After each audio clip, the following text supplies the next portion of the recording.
Welcome, everyone, to a really special deep dive. Can you believe it? Episode 100. It's Yeah, it's been quite a journey, hasn't it? Exploring just countless fascinating topics, really pulling apart some dense research, and hopefully uncovering those nuggets of insight that help us all get a bit better informed. indeed, it really has been something. And after all these deep dives, looking at everything from leadership philosophies to, well, the really intricate dynamics of global markets, one big question just keeps popping up again and again. Right. What truly leads to success? Exactly. Is it purely, hard work, having a really clear, intentional plan? Or is there something else, something maybe more chaotic, unseen, maybe even just random at play? That is precisely the capstone question we're tackling today, the very nature of success itself. We spent time synthesizing the core ideas from so many of the thinkers we've studied over these 99 deep dives. And today, we're going to argue two pretty distinct schools of thought that have emerged from all that. Okay, so I'll be championing what we're calling the skeptical school of success. My argument, essentially, is that achievement is often a product of things like luck, randomness, maybe those deeply hidden cognitive biases we all have, or even, systemic flaws that are just way beyond any individual's control. It makes the path look a lot less linear than we might like to think. And I'll be making the case for the disciplined school of success, which posits that genuine achievement is much more of a direct result of sticking to fundamental principles, having unwavering discipline, and taking consistently effective action. So, for you, our dedicated listener, get ready for the ultimate debate on what it really takes to succeed. We're drawing on all the knowledge we've unearthed together. Let's get into it. I know. Opening statements. Defining success. All right, let's kick things off with a discipline school. My core argument here is, well, it's simple, but I think really powerful. Success is meticulously built. It's built on a foundation of intentional choices, those deep-seated virtues, and just systematic, persistent effort. It's not about just hoping for the best. It's really about designing your path and then executing that plan with rigor, like an architectural blueprint for achieving something great. And to really grasp this power of intentionality, we have to start with Stephen R. Covey's character ethic. It's fundamental.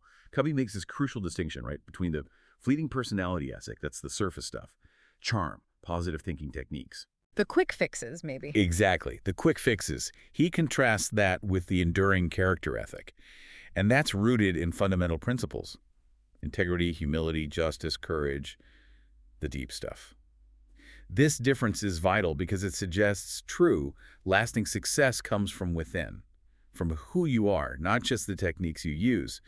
A key principle here is proactivity, such a core Covey idea. It's about working within your circle of influence, right? Focusing on the things you can actually control instead of just reacting to everything happening around you. Which is harder than it sounds sometimes. Oh, definitely. And Covey knew that. He even suggests this 30-day test. Make small commitments to yourself, to others, and then rigorously keep them. It's not about grand gestures. It's about building what he calls inner integrity, step by step, through these consistent, deliberate actions. He believed people who do this daily expand their freedom, while those who don't just live out scripts written by others. Okay, so that's the internal foundation. What about interacting with others? Right. Building on that internal compass, Covey brings in win-win. He argues that real success, especially in teams or partnerships anywhere you're interdependent, requires strong character and genuine relationships. That's how you get to win-win agreements, where mutual benefit is the focus, not just self-interest. He has his great line, something like an agreement means very little in letter without the character and relationship base to sustain it in spirit. So trust is key. Absolutely. He says organizations are fundamentally built on trust, not just contracts or force. And here's another really fascinating insight from Covey, the idea of scripting others.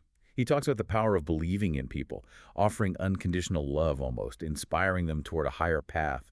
He uses that man of La Mancha analogy of the night, seeing the good in someone and that belief actually changing them. A self-fulfilling prophecy, in a way. Exactly. He gives that example too, the story about the computer randomly labeling students bright or dumb, and the teacher's beliefs based on those false labels, dictated the outcomes.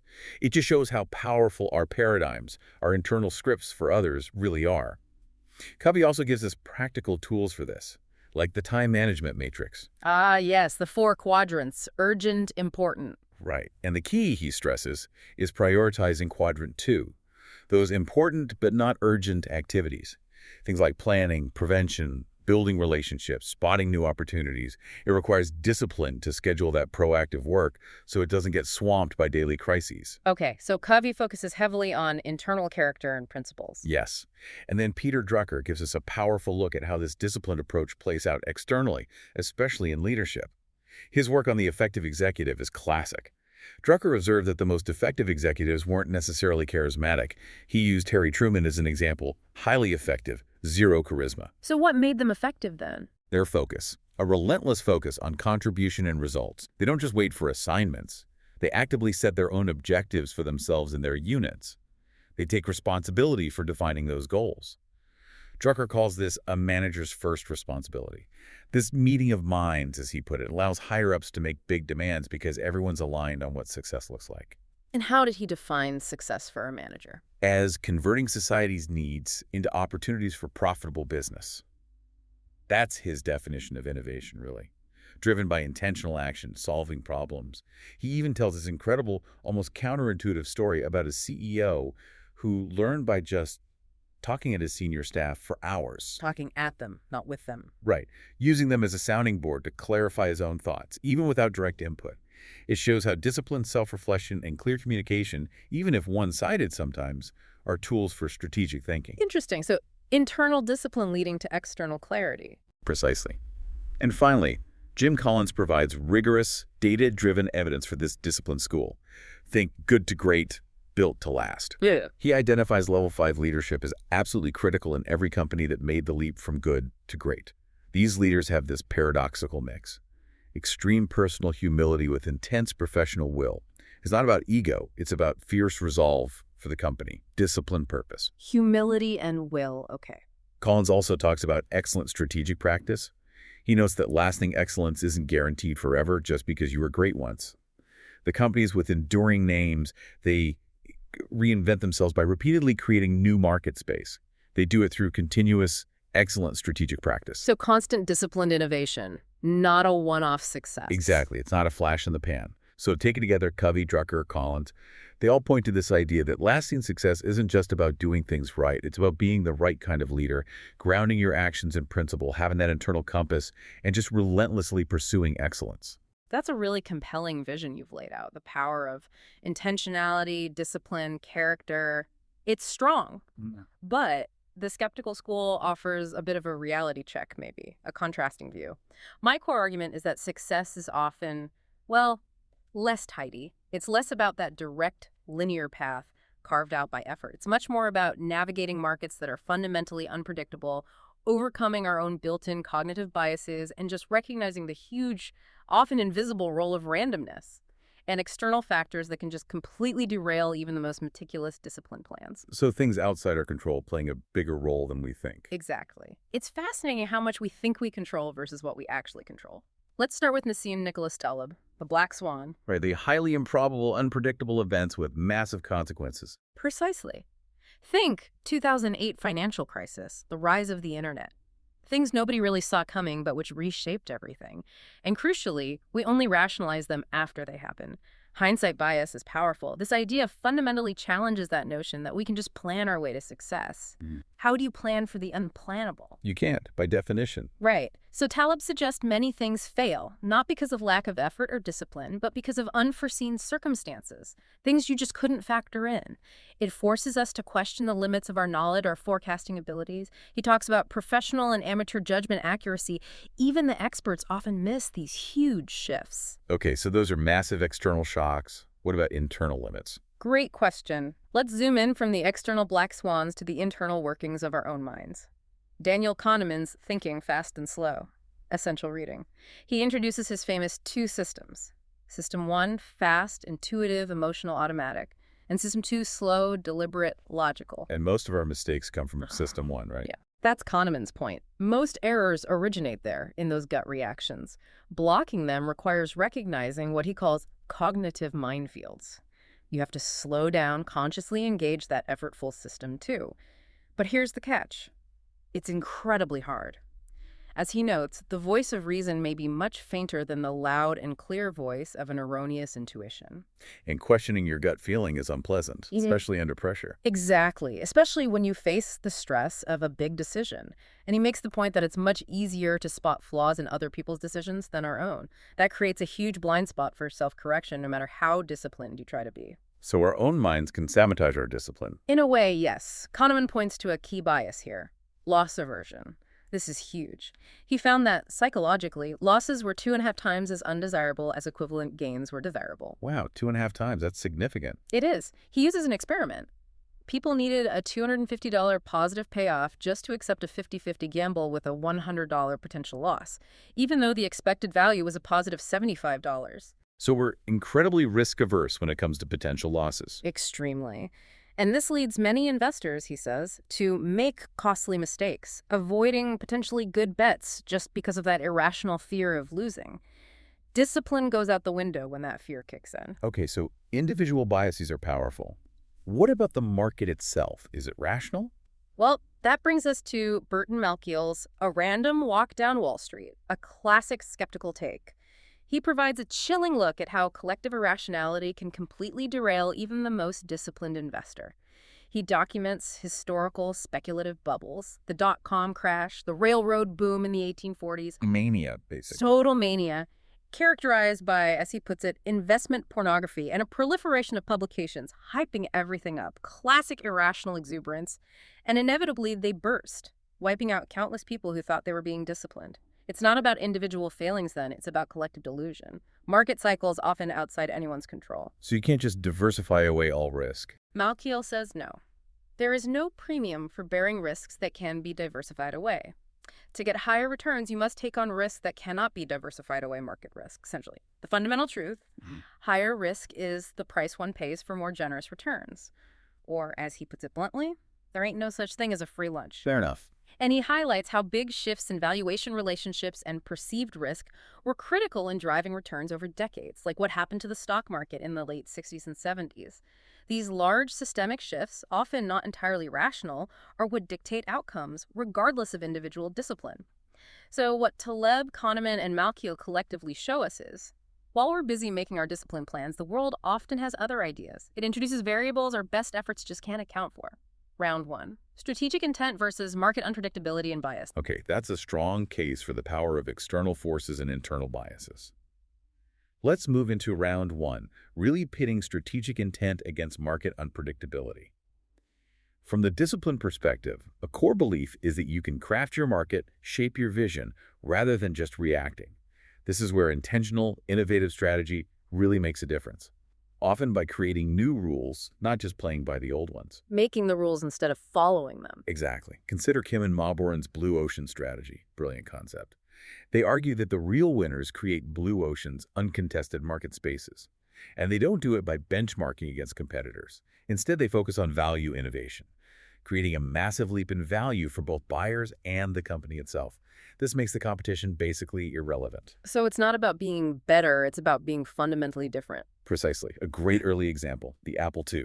It created a whole new market for personal computing. Sales hit over 200,000 units a year just 3 years after going public. Unheard of then. Later, IBM dramatically expanded that blue ocean by offering open architecture. Letting others build software and peripherals for it. Right. It kept IBM's costs low, but offered way more utility to users. It shows how strategic design can reshape an entire industry. Now, Kim and Mauborin are realistic. They say perpetually excellent companies don't exist. But continuous blue ocean creation, through that excellent strategic practice, is what allows companies to maintain excellence over time. It's a relentless, disciplined pursuit of new value. Hosts, those are powerful examples, I agree. Blue ocean is compelling. But doesn't creating an entirely new market, that scale of vision, doesn't that inherently bring in huge unpredictability? Even the best plan can't fully control if the market will actually want this new thing, right? Isn't there some luck in finding that uncontested space at the right time? That's a fair point. There's always risk. But the disciplined approach isn't about eliminating risk. It's about managing it through intentionality and insight. The innovators we're talking about aren't just throwing spaghetti at the wall hoping something sticks. They're identifying unmet needs, designing solutions. Look at Hamilton Helmer's 7 Powers. He shows how companies find routes to advantage through deep strategic insight. Netflix is a great example. Their success in streaming wasn't accidental. They didn't accept the existing industry structure DVDs by mail as an unalterable given. They saw streaming coming and pivoted hard. Exactly. They found a route to power by challenging assumptions, forging a new path. It shows how strategic thinking can unlock new advantages, rather than just being stuck with the status quo. It's about choosing your battleground. Okay, choosing the battleground. But leadership plays a role there, too. Absolutely. And Howard Schultz's story in Pour Your Heart Into It is just a masterclass in visionary leadership and sheer perseverance. He defines vision perfectly. They call it when others can't see what you see. His inspiration for Starbucks wasn't data. It was observing Italian coffee culture. Personal, social, and experience. That deeply felt vision drove everything. Transformed it from just selling beans to selling an experience. Right. And his story shows the incredible will needed. He talks about pounding the pavement, racing from one meeting to another, hitting up every potential investor for seed money, then more funding later. That wasn't luck. That was relentless, disciplined pursuit of a vision others couldn't yet grasp. He also wrestled with balancing growth and values. Starbucks faced inherent contradictions between increasing sales and preserving brand integrity. The classic growth dilemma. Yeah. And their solution: discipline, picking the right partners, training their people thoroughly, and monitoring their adherence to our standards. A values-driven, proactive approach to managing growth, not just letting the market pull them along. It sounds great, crafting markets, visionary leaders overcoming odds. But the skeptical school would argue, that markets are often far from rational. They're driven by forces that are way beyond any single company's or leader's strategic plan. There's often a fundamental disconnect we miss. Like what kind of disconnect? Well, think about Paul Krugman's essay, A Country is Not a Company. He points out how business executives often assume foreign investment automatically leads to trade surpluses for a country. It feels intuitive, right? More investment, better trade balance. Yeah, that sounds logical. But economists often find the opposite. Such a country will necessarily run large trade deficits. It's a basic economic identity, but it clashes with business intuition. It shows how even smart, disciplined leaders in one field can misread larger economic forces if they apply the wrong model. Krugman mentions Keynes pleading back in 1930 for policy based on actual economic analysis, not just advice from bankers stuck on the gold standard or manufacturers wanting higher prices, because economics, as Keynes said, is a technical and difficult subject. So specialized knowledge matters, and business intuition isn't always enough for the big picture. Exactly. Even disciplined minds can fall for flawed conventional wisdom when dealing with complex systems like economies. But couldn't you argue companies like Apple, with their blue ocean strategy, are deliberately creating new spaces to escape that kind of competition and irrationality? Isn't that a disciplined move? It's a brilliant move when it works, absolutely. But it doesn't negate the fact that most companies, even disciplined ones, operate within these broader, often unpredictable forces. And sometimes the most rational internal decisions lead straight to disaster. Look at Clayton Christensen's The Innovator's Dilemma, another classic. Disruptive innovation. Right. He explains why established, well-managed, disciplined companies so often fail when faced with disruptive technologies. These innovations are usually simpler and cheaper, offer lower margins, and start in emerging or insignificant markets. Things the big players initially ignore. Exactly. And here's the killer paradox.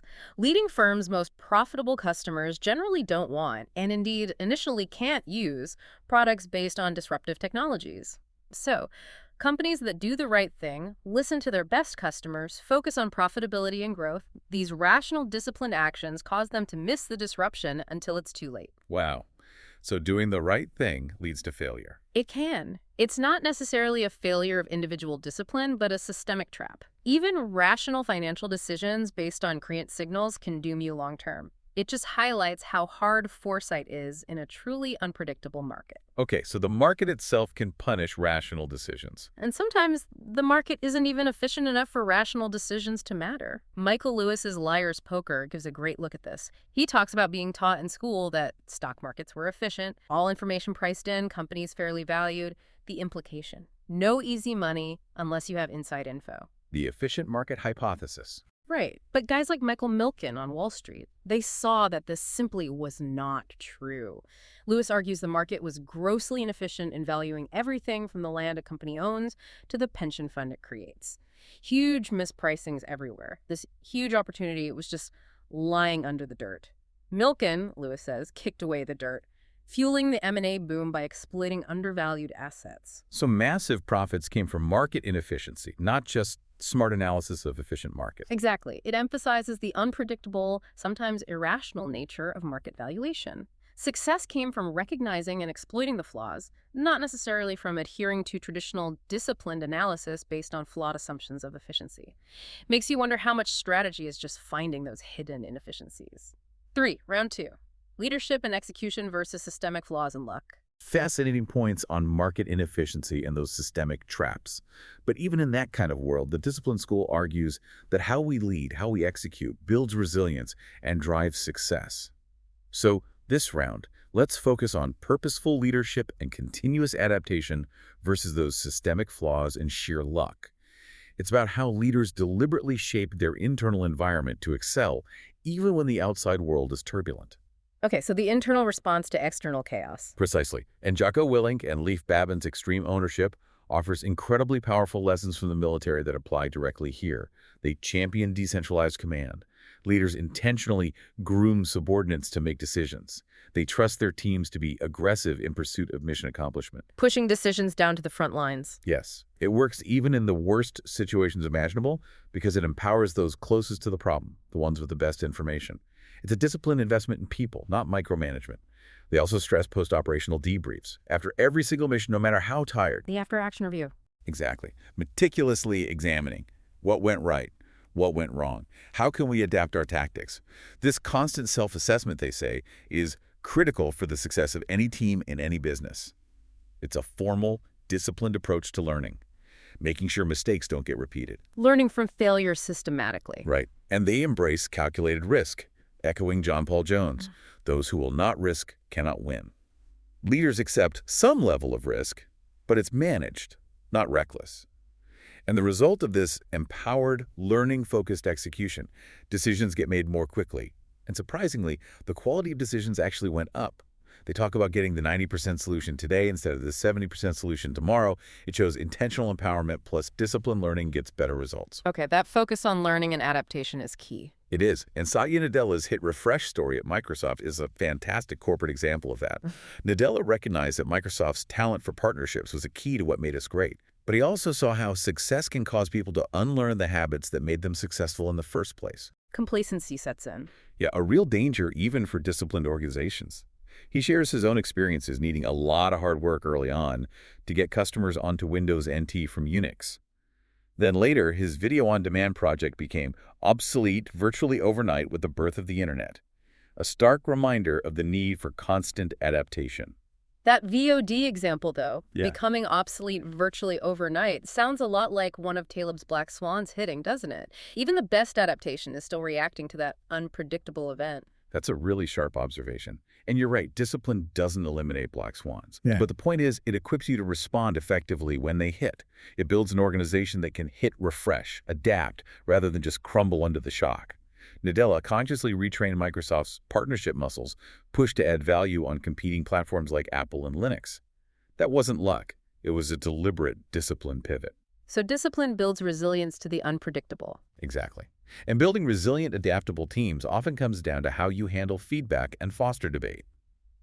Kim Scott's radical candor framework is so useful here. It's based on two axes: care, personally, and challenge directly. Give a damn, but also be direct. Right. Build strong relationships, sharing more than just your work self, but also give direct, honest feedback, even when it's tough, telling people when their work isn't good enough. Challenging directly, Scott argues, is often the kindest way to help people grow, because it shows you care enough to be honest. It requires discipline to do both well. Part of this is fostering debate. Having regular, open discussions lets teams slow down key decisions, gather info, think deeper. It prevents explosive fights and builds tolerance for disagreement. A more robust system. Creating psychological safety for tough conversations. Precisely. And finally, just to anchor this idea historically, think about Max Weber's The Protestant Ethic and the Spirit of Capitalism. Weber argued that the Calvinist conception of God fostered a unique social organization. Social achievement wasn't for self, but for the self-glorification of God. This led to a systematic holy life, a sober and austere discipline. Work, labor in a calling, became central to their ethical system, and Weber argued this drove early modern capitalism. So a deeply ingrained cultural discipline fueling economic development. Yes, not luck, but a disciplined worldview shaping action over centuries. So this round really shows how intentional leadership, continuous learning, robust feedback, even cultural values allow disciplined action to shape success, even amidst turbulence. Those are inspiring examples of leadership and resilience, no doubt. But the skeptical school has to point out that even the best leaders and systems are incredibly vulnerable. Vulnerable to human fallibility, corruption, external shocks, things that can just sweep away success, often through deep systemic flaws rather than individual failure. Like the system itself being rigged, almost. Sometimes, yeah. Look at the absolute implosion of Enron, detailed so well in The Smartest Guys in the Room. It's just a brutal case study in how systemic flaws and moral failures can destroy a company from the inside out. Makes a mockery of discipline. You see blatant nepotism. Ken Lay's sister's travel agency getting millions in commissions even after Lay was warned about the impropriety. That's not strategy, that's undermining fairness for personal gain baked into the culture. A failure of character, absolutely. And staggering hubris and recklessness. Jeff Skilling declaring the broadband venture a success when his own team was saying, it's not there yet. Right. That created a pressure cooker, forcing people to do questionable things to hit impossible targets. Where's the discipline in that? It's discipline deception. Perversion of discipline. Exactly. And Andy Fasto, the CFO, he perfectly illustrates exploiting complexity. He saw the complexity, that vagueness in accounting rules, not as a problem, but as an opportunity. He insisted he got approval for every deal, lawyers, accountants, management, the board. Yet Enron remains the largest accounting fraud in history. It shows how following the letter of the law while ignoring the spirit leads to disaster.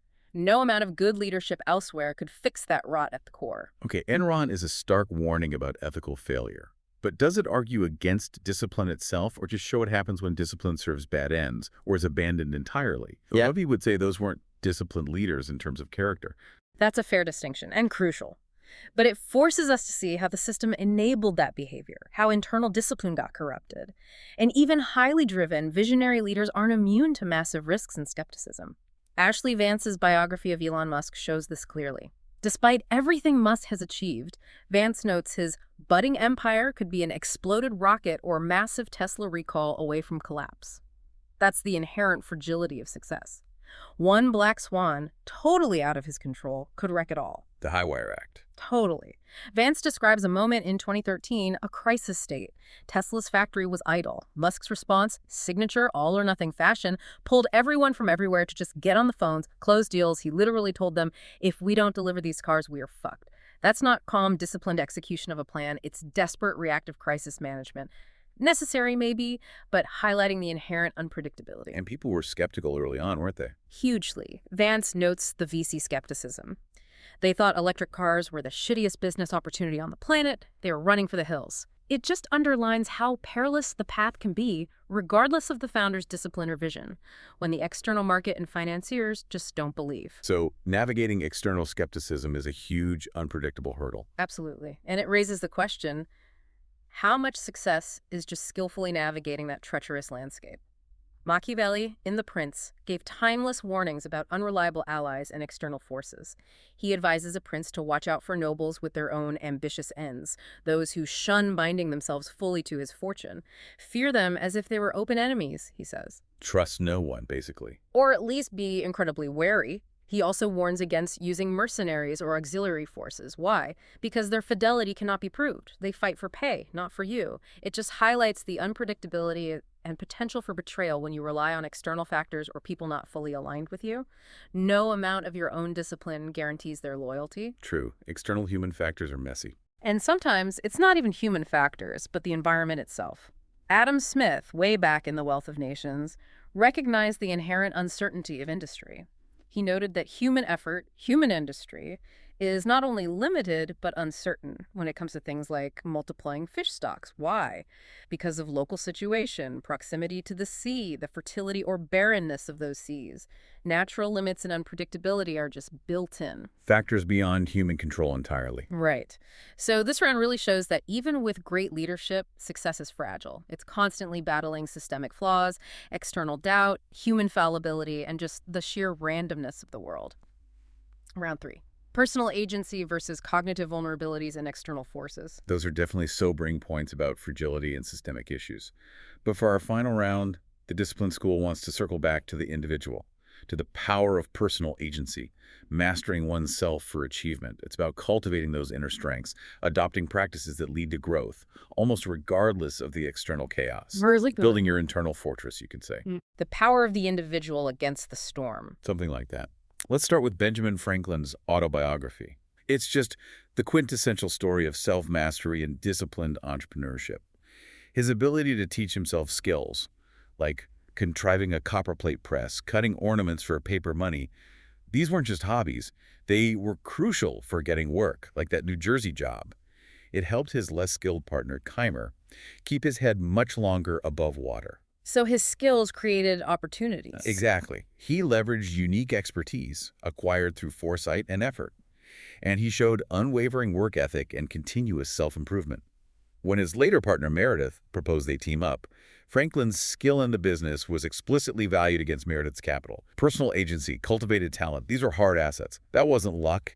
It was deliberate skill building and strategic action. Okay, Franklin's a strong example of self-reliance. And building on that personal foundation, George S. Clayson's The Richest Man in Babylon offers these timeless principles for financial discipline. Personal agency applied to wealth building. His 5 laws of gold are fundamental. Start thy purse to fattening, save consistently. Make thy gold multiply, invest wisely. Guard thy treasures from loss. Be cautious, understand your investments. Basic financial literacy, really. Yes, but profoundly important. Right. And notice the emphasis on seeking counsel. Get advice from men whose daily work is handling money. Avoid fanciful propositions that thrill like adventure tales. Don't trust money to inexperience and romantic desires. So disciplined, informed decision-making, not emotional impulse. Exactly. It's about controlling yourself. And he even frames work well done as being good for the person, making them a better man. It's about building character through diligent effort, not just wealth. Hosts, those are solid principles for individual responsibility, but if people are truly disciplined and know these laws, why do so many still struggle financially? Why do get-rich-quick schemes still work? Does personal agency always win out in today's world? That's the critical point, isn't it? Knowing isn't enough. Applying the discipline consistently is the challenge. And sometimes real discipline means choosing not to pursue something, like limitless growth. Yvon Chouinard's Let My People Go Surfing captures this beautifully. He wrestled with whether Patagonia, focused on quality and values, could or even should become a billion-dollar company like Nike and keep its soul, its natural niche. The can you have it all question. Right. He uses that analogy of a small 3-star French restaurant adding 50 tables. Does it stay great? Patagonia's early growth followed traditional textbook practices, but it led them to serious danger of outgrowing our breaches. So they made a disciplined choice to refocus on core values, not just size. Prioritizing purpose over pure profit or scale. It's exactly a deliberate act of self-limitation, driven by principle. That takes real discipline. And this brings us right up to modern challenges. Cal Newport's deep work, so relevant today. He argues we need to consciously structure our lives to maximize deep work, that focused, uninterrupted, cognitively demanding effort, and minimize shallow work, email, meetings, the busy work. Fighting the tide of constant distraction. Yes. He suggests strategically blocking out maybe 15 hours a week for you to think and execute independently. He calls it incredibly wasteful to pay highly trained people just to send emails and attend meetings most of the time. Challenging the status quo of many workplaces. Definitely. It requires a disciplined approach to time and focus. And he says you need to have that conversation with your boss, get implicit support for working this way, framing it as necessary to actually generate value. So it's disciplined communication about how you work best. Right. It's an intentional approach to your professional contribution. So this round highlights that success often stems from that internal commitment, self-improvement, principled option, deliberate focus, building resilience from the inside out. Those are powerful examples of personal agency, discipline, focus. Very compelling. But the skeptical school has to chime in one last time. We have to remember that human nature is flawed, and external forces, often incredibly sophisticated ones, are constantly trying to manipulate our choices, regardless of our willpower or disciplined intentions. Our agency is often more constrained than we like to admit. We're not always rational actors, even when we try to be. Far from it. Think about Thaler and Sunstein's nudge. It shows just how easily our cognitive limitations can be. Well, nudged. They point out that people do less well in contexts in which they are inexperienced and poorly informed. Obvious examples: saving for retirement or in choosing among medical treatments or investment options. Complex choices. Where we're most vulnerable. Exactly. It's not necessarily a lack of discipline. It's a fundamental vulnerability to complexity. And here's where it gets interesting. The power of default. Since people often don't choose perfectly, the way choices are presented, the choice architecture can make their lives go better. Think about automatic enrollment in 401ks. Huge impact. It leverages the power of suggestion and simple inertia. Making the good choice the easy default choice. Right.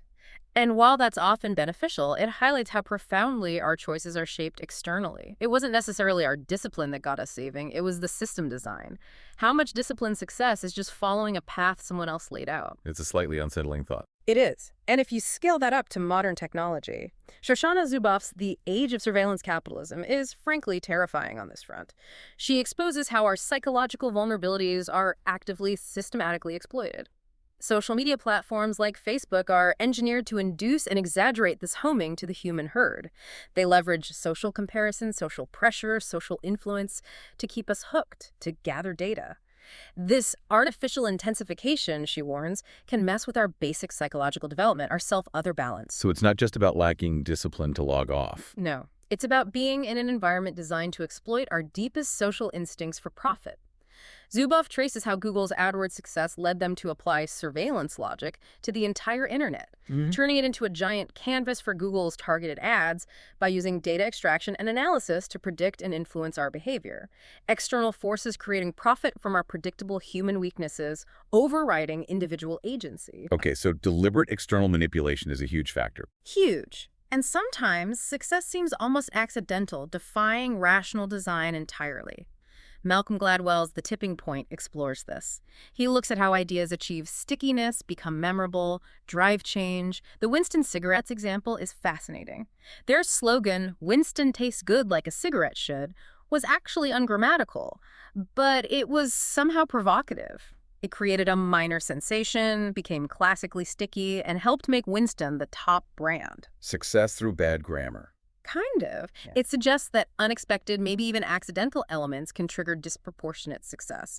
It defies purely rational, disciplined planning. Sometimes things just catch on unpredictably. Viral factor, maybe. Perhaps. And finally, Scott Galloway's take on Steve Jobs in The Four really challenges the pure discipline narrative. He argues Jobs, especially after the cautious, risk-averse years under John Sculley, turned Apple into a company that made taking risks its first option. Jobs actively punished careful thinking. Which sounds counterintuitive to discipline. Totally. But this unconventional high-risk approach led Apple to become the most valuable company in the world. Now, was it purely discipline? Or did it involve huge risks, unconventional thinking, maybe even luck, that actively rejected traditional discipline? It suggests groundbreaking success might sometimes require throwing caution to the wind, not just careful planning. So yes, personal agency matters, but it's constantly operating in this minefield of our own cognitive flaws and powerful external forces trying to shape or even hijack our best, most disciplined intentions. Outro. Well, we've definitely heard compelling arguments, powerful evidence for both the disciplined view and the skeptical view of success. From those deeply personal choices and habits to, the vast impersonal forces of the market and even the design of our digital world, it's just abundantly clear the path isn't simple. It's rarely, if ever, one-dimensional. Absolutely. It's quite the tapestry, isn't it? Yeah. You've got the meticulous planning of blue ocean strategies, the unwavering vision of leaders forging their own way, and then right alongside that, the deep pitfalls of our own biases, the startling inefficiencies in markets, the sheer unpredictability of external shocks. And yeah, maybe just pure luck sometimes. It really makes you wonder how much control we actually have. It really does. It makes you question how much of any success we achieve can genuinely be claimed as a direct result of our own, disciplined efforts, and how much is really influenced by those unseen currents all around us, the systemic designs nudging our choices, or maybe just the random roll of the dice in a world that's full of black swans. It's this constant tension, isn't it, between our will and the world's, well, capriciousness. It is. So for you, our listener, as you think about your own goals, your own achievements, maybe here's a final thought to chew on after today's debate. Given everything we've unpacked, the undeniable power of intentional, disciplined action, and the equally undeniable presence of randomness, hidden biases, external forces, and how will you approach your own pursuit of success? Will you double down on discipline, planning every step meticulously? Or will you cultivate more of an agile skepticism, preparing for the unexpected, maybe even trying to leverage the unpredictable, perhaps? Perhaps true wisdom lies somewhere in embracing both. A disciplined approach to everything you can control, coupled with a profound awareness, maybe even humility, regarding all that you cannot.